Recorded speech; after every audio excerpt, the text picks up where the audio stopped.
अस्सलाम वालेकुम student, start करने लगे मैं अपना न्यू टॉपिक जिसका नाम है हेमी फेशियल हाइपरट्रॉफी। अगर अब इसके नाम पे है ना तो ये हेमी हेमी का मतलब होता है सेमी हो गया या हाफ हो गया, हाफ साइड। ठीक है, किसकी हाफ साइड? फेशियल यानी फेस की। फेस की जो हाफ साइड होगी ना उसकी क्या हो जाएगी? हाइपरट्रॉफी। हाइपरट्रॉफी का मतलब होता है इनलार्जमेंट।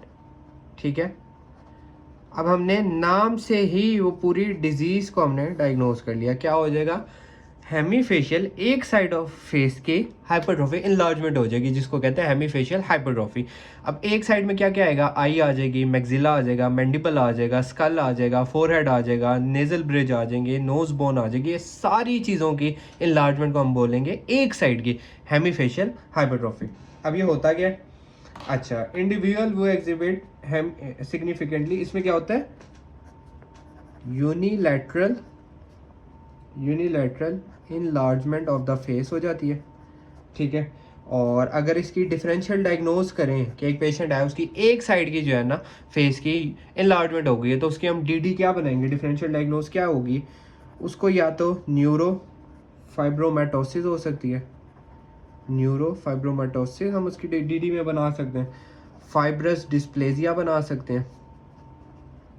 ठीक है, उसके अलावा arteriovenous malformation of jaw, arteriovenous malformation of jaw उसकी डिफरेंशियल डायग्नोज में आ जाएगा। ठीक है, इसके बाद इसके क्लिनिकल फीचर देखते हैं। क्लिनिकल फीचर में हेमीफेशियल हाइपरट्रॉफी हमें कैसे नजर आएगी? ठीक है, फीमेल मोस्ट कॉमन होती हैं एज कम्पेयर टू मेल के।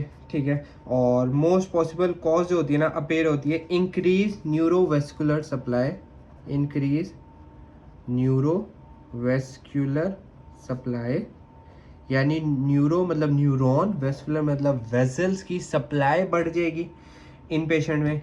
एसिमेट्री होती है, यूजली इन्वॉल्व होती है। कौन कौन सी बोन को ये इन्वॉल्व करेगी? ये फ्रंटल माथे की बोन को करेगी, मैक्सिला चीक्स की या कल्ले की बोन को करेगी। ठीक है, उसके बाद पैलेट तालू को जिसको हम कहते हैं, मैंडिबल यानी नीचे वाला जबड़ा जिसको बोलते हैं, इस बोन को इन्वॉल्व करेगी। एल्व्यूलर प्रोसेस इन्वॉल्व करती है, एल्व्यूलर प्रोसेस।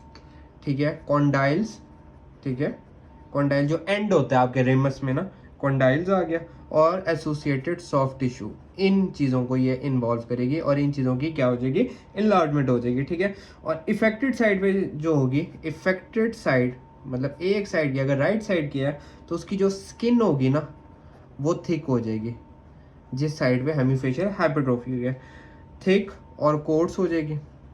ठीक है, और स्किन थिक हो जाएगी। उसके अलावा उस साइड के जो हेयर्स होंगे वो थिक हो जाएंगे। ठीक है, उसके अलावा थिक और अबंडेंट हो जाएंगे, थिक एंड अबंडेंट हो जाएंगे। ठीक है, उसके बाद सिबिशियस और स्वेट ग्लैंड होंगे ना, सिबिशियस और स्वेट ग्लैंड जो होंगे ना वो एक्सेस कर जाएंगे उस साइड के। ठीक है, उसके बाद ईयर और आई जो होंगी ना, ईयर कान और आँख जो होगी ना ये भी इनलार्ज कर जाएगी उस साइड की। ठीक है, यूनिलैटरल इनलार्जमेंट हो जाएगी, किस सेरिब्रल हेमिस्फेयर की इनलार्जमेंट हो जाएगी, सेरिब्रल हेमिस्फेयर की यूनिलैटरल इनलार्जमेंट हो जाएगी। ठीक है, उसके बाद मैक्रोग्लोसिया, यूनिलैटरल मैक्रोग्लोसिया यानी टंग का साइज भी उस साइड का इफेक्टेड साइड का जो टंग का साइज होगा वो भी बड़ा हो जाएगा। ठीक है, और रूट और क्राउन जो होंगे ना, रूट और क्राउन उसी साइड के, वो भी क्या हो जाएगी? इनलार्जमेंट हो जाएगी। अब क्या क्या हो जाएगी? Frontal, maxilla, palate, mandible, alveolar process, condyle ये बढ़ जाएंगे, स्किन थिक और कोट्स होगी, हेयर थिक और अबंडेंट होंगे, सेबिशियस स्वेट ग्लैंड बढ़ जाएंगे, ईयर और आई का साइज बढ़ जाएगा, सेरेब्रल हेमिस्फेयर का इफेक्टेड साइड का, ये हमने क्या क्या पढ़े? यूनिलैटरल और यानी इफेक्टेड साइड्स होंगी उनके ईयर और आई का साइज बढ़ जाएगा, हेमिस्फेयर का साइज बढ़ जाएगा, मैक्रोग्लोसी हो जाएगा, और रूट और क्राउन का साइज बढ़ जाएगा। This is your hemifacial hypertrophy. ठीक है, अब नेक्स्ट डिस्कस करते हैं, इसी को उल्टा आप करते हैं। इसी को अगर हम उल्टा करें तो नेक्स्ट हमारा आता है हेमीफेशियल हेमीफेशियल एट्रोफी। ठीक है, अब मुझे इसको बताने की ज़रूरत है। हेमीफेशियल सेमी या पार्शियल या हाफ साइड, फेशियल मतलब फेस, एट्रोफी मतलब डिक्रीज हो जाना। ठीक है, डिक्रीज इन साइज। और इसको हम अदर नेम होता है इसका, क्या होता है, रोमबर्ग सिंड्रोम भी बोलते हैं इसको, रोमबर्ग सिंड्रोम भी इसको बोलते हैं, हेमीफेशियल एट्रोफी को। ठीक है, इसमें क्या होता है, progressive decrease in size, decrease of one side of the face. ठीक है, वन साइड जो होगी वो डिक्रीज कर जाएगी। अब इसके भी क्लिनिकल फीचर्स देखते हैं।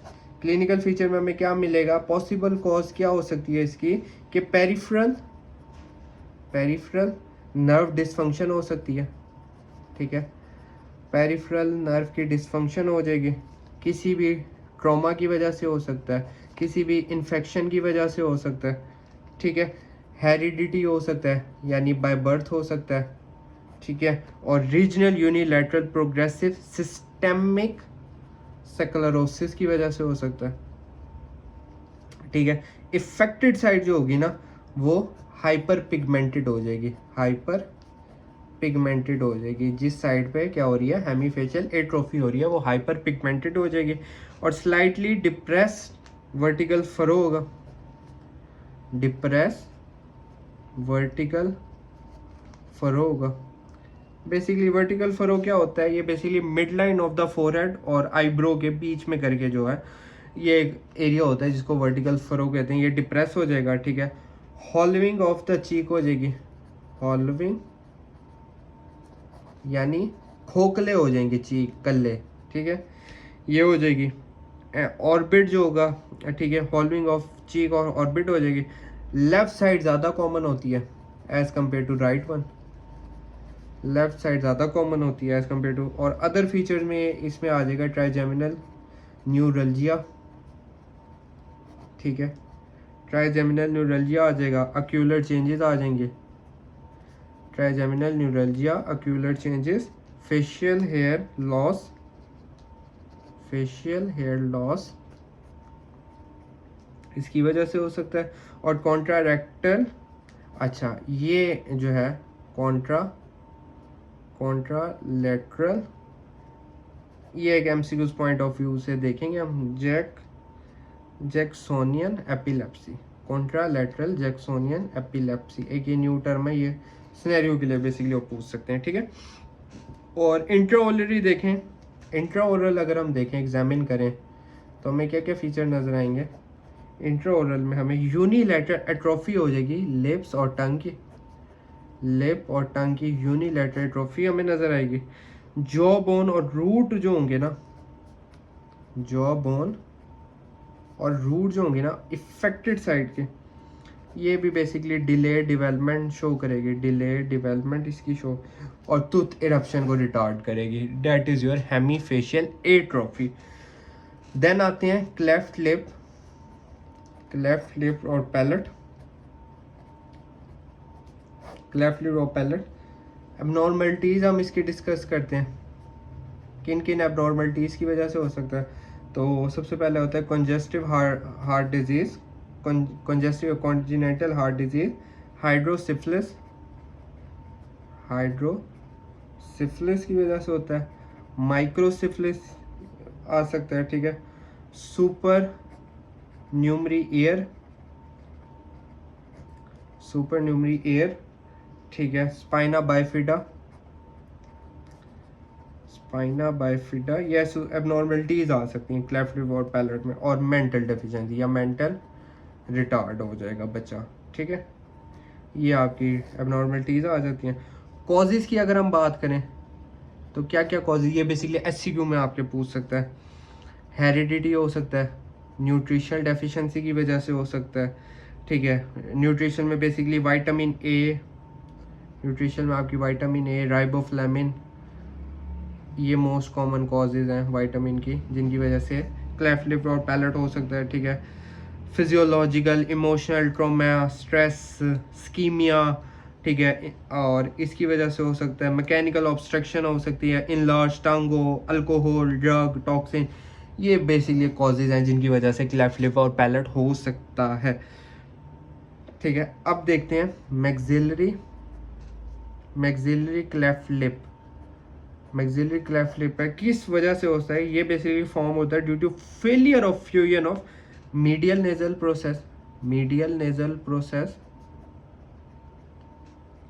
with lateral nasal process, medial nasal process, lateral nasal process और medial, lateral और maxillary process। इन 3 प्रोसेस की वजह से क्या बनता है? ठीक है, इन 3 प्रोसेस की फ्यूजन के फेलियर की वजह से आपका जो क्लेफ्ट मैक्सिलरी क्लेफ्ट लिफ्ट होता है, मीडियल नेजल, लेटरल नेजल और मैक्सिलरी प्रोसेस की वजह से होता है। ठीक है, क्लेफ्ट पैलेट क्यों होता है? क्लेफ्ट पैलेट क्यों बनता है? क्लेफ्ट पैलेट बेसिकली बनता है form non union of palatal shell, non union of palatal shell. Palatal shells होते हैं बेसिकली जो पैलेट बनाते हैं, उनकी अगर यूनियन या उनकी वो अगर आपस में फॉर्म ना जुड़े ना, तो वो जो है क्या बनाते हैं? क्लेफ्ट पैलेट बनाते हैं। क्लेफ्ट लिप जो होता है ना, क्लेफ्ट लिप जो होता है ये मेल में ज़्यादा कॉमन होता है अकेला, और क्लेफ्ट पैलेट अलोन जो होता है फीमेल में मोस्ट कॉमन होता है। ठीक है, उसके बाद cleft palate usually result in direct communication between oral और नेजल के। क्लेफ्ट पैलेट जब वो बनता है ना, वो आपके बेसिकली क्या कराता है? डायरेक्ट कम्युनिकेशन कराता है आपके ओरल और नेजल कैविटीज़ में, और रिजल्ट करता है फंक्शनल इम्पेयरमेंट कराता है। ये इसका एक क्या आ गया? साइड इफेक्ट आ गया। अच्छा, उसके बाद एक और डिजीज़ हम डिस्कस करते हैं जिसको है cleidocranial dysplasia. Very very important topic, very very important SCQ, very very important scenario इसका बहुत इंपॉर्टेंट बनता है कि जी इसका बेसिकली बनता है क्लेविकल एब्सेंट हो जाते हैं, जिसकी वजह से जो आपके शोल्डर और ये होता है ना क्या चेस्ट के साथ जो है ना जुड़ जाते हैं, जिसको कहते हैं क्लीडोक्रेनियल डिस्प्लेजिया। ये बेसिकली डिफेक्ट किसके डिफेक्ट की वजह से होता है?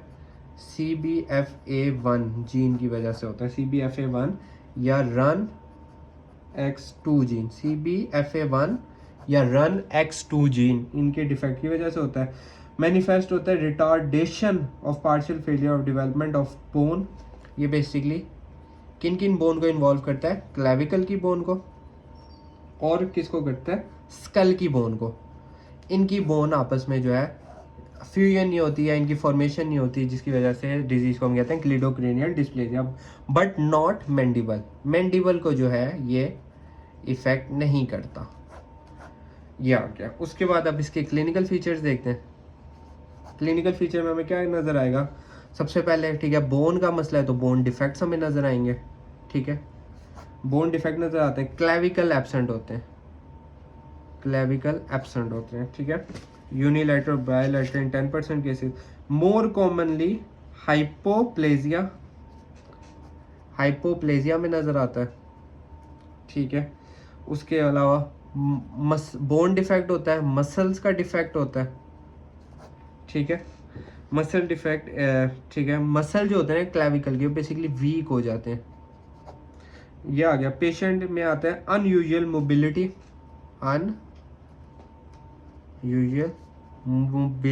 हो जाती है, अनयूजुअल मूवमेंट हो जाती है ऑफ शोल्डर्स की।